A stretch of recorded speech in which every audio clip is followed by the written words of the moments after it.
दुनिया आपको चिढ़ाएगी, गिराएगी, दुनिया का काम भी यही है, पर तुम्हें इससे कोई फर्क नहीं पड़ना चाहिए।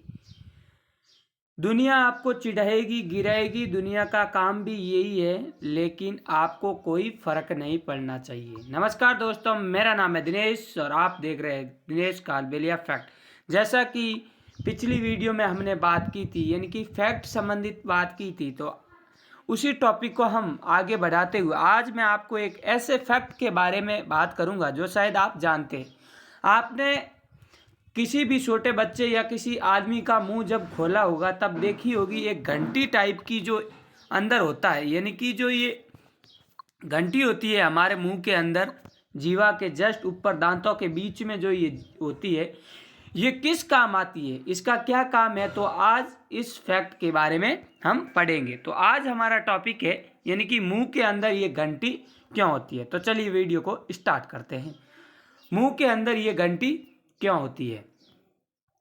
तो मुंह के अंदर इस घंटी को, जो मुंह के अंदर ये घंटी होती है, इस घंटी को यूरुला कहते हैं। ये हमारे शरीर के लिए उतनी ही ज़रूरी है जितनी दांत और जीभ। यानी कि इनके कहने का मतलब है, यानी कि ये जो घंटी होती है इसका हमारे शरीर में बहुत ही महत्वपूर्ण कार्य है। इनके बिना हम तोतलाते हुए बोलते हैं, इनका उतना ही ज़रूरी है जितना कि दांत और जीभ का है। जिस प्रकार हमारे दांत किसी को तोड़ने के लिए, किसी को खाने के लिए काम आते हैं, जीभ बोलने के लिए हम काम आती, उसी प्रकार शरीर में इसका भी एक रोल है। ये हमारे शरीर में 4 काम करती है। जो ये घंटी टाइप की हमारे शरीर में होती है, ये 4 काम करती है, यानी कि 4 प्रकार के काम में आती है। तो वो कौन कौन से 4 काम है तो हम बात करते हैं। पहला, सलाइवा बनाती है, यानी कि लार बनाती है। दूसरा, जब हम खाना खाते हैं तो खाना श्वास नली में ना जाए उसे रोकती है। यानी कि इनका जो कार्य है वो एक तो है, यानी कि सलाइवा बनाती है, यानी कि लार बनाती है। दूसरा है, खाना जब श्वास नली में न जाए उसे रोकती है, जो ये जीवा के जस्ट ऊपर होती है, ये घंटी टाइप की।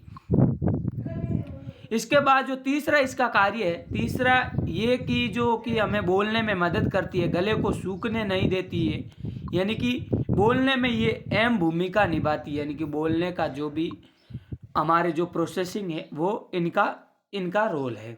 और गले को सूखने नहीं देती, यानी कि गला कभी भी सूख जाए, पानी की आवश्यकता यदि नहीं पड़े, उसके लिए इन्हें मुंह को सूखने से रोकती है। चौथा काम जो महत्वपूर्ण काम है, यानी कि आपने भी कभी सुना होगा, चौथा काम है वो ये खर्राटे के लिए बहुत ही जिम्मेदार है।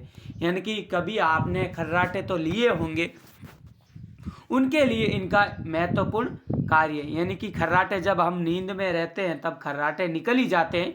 तो खर्राटे किस वजह से निकलते हैं, इस घंटी की वजह से खर्राटे निकलते हैं। तो आज के लिए बस इतना ही। मिलते हैं हम किसी नए टॉपिक में नए फैक्ट के साथ। तब तक के लिए नमस्कार।